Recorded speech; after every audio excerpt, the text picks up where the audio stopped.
Chelsea and Arsenal last night. Great game. Lots of goals.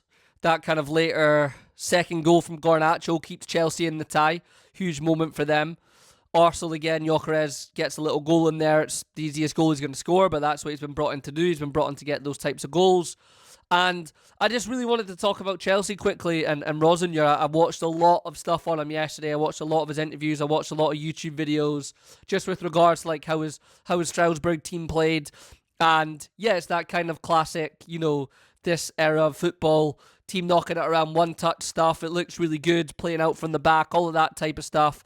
And I think that one thing that managers need to be able to do, and if you take like the Bundesliga, for example, I know Strasbourg was in France, but if you take like the Bundesliga, for example, like Luis Diaz's comment when he's been there this season was, he can't believe how much like time and space are afforded to wingers to pick up the ball and like run at people compared to the Premier League where you're just kind of getting closed down so quickly. So I think when these coaches come in and they're playing this style of football and this open play, in a different kind of league, I'm not meaning that league is worse and the Premier League's better, just a different tempo of football, a different style of football. Of course it is, it's a different culture.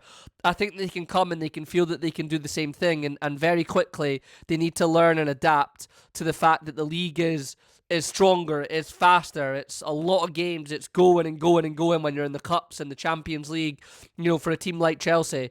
So that's always the big thing to adapt on, and I've seen a lot of stuff last night with Jimmy Floyd Hasselbank saying, he's not got a lot of time on the pitch.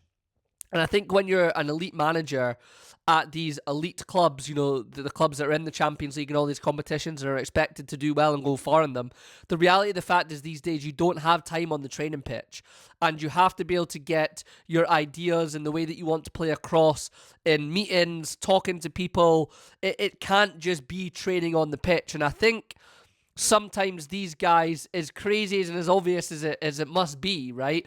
I think sometimes these guys come in and are quite taken aback by how much less time they have on the pitch. And by the way, that's also not to throw in media duties as well as the manager.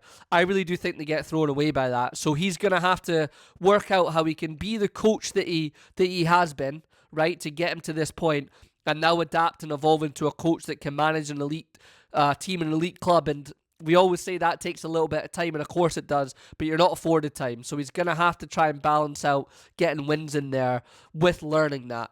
So it's going to be an interesting one. I'm really intrigued to see how he does. A lot of people talking about how he looks and stuff online. Like, I get it. Like, how we judge people in society and everything is how you dress and how you look and how you come across, right? Like, that's our first way of judging people. But there's a lot more to life than that. There's a lot of deeper surface level stuff to that. But that's another narrative that you have to deal with out there in this time, in this day and age with social media, things like that. So let me know what you guys think in the comments. Chelsea fans, just general football fans, coaches. What do you expect from Rosenior?